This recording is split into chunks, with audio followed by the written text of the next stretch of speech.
قصيدة زجلية بعنوان المقام للشاعر الساخر مختار فودة.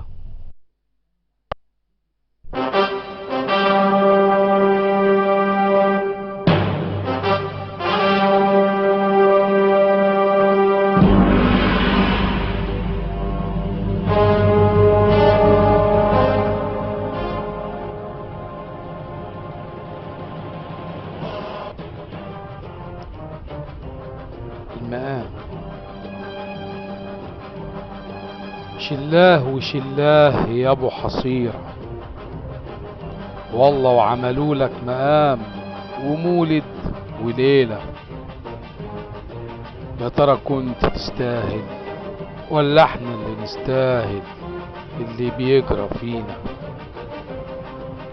بيقولوا جيت من المغرب ماشي ومن كراماتك غرقت سفينتك وكل اللي فيها غرقوا الا انت. من حظنا المهبب جيت لينا، محد لا قاله قشاية يتعلق وحصيرتك بقت برجة وسفينة. جاتنا نيلة وميت نيلة، يا ريت حظنا زي حظ ابو حصير. 6 ايام بلياليهم مولد، يهجصوا ويخلبصوا فيهم. وحائط مبكى جديد وحائط مبكى جديد طيب ابكوا على اهل فلسطين واللي جرى ليهم. ولا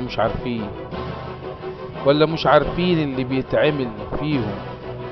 وشلاه شلاه يا ابو حصيرة، بكرة هيتحرروا ونفرح ليهم.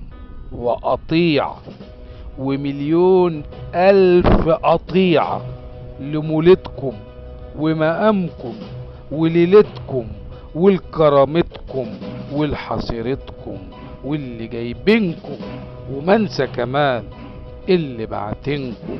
وشلاه وشلاه يا ابو حصيرة، والله لو عملولك مقام ومولد ونيلة.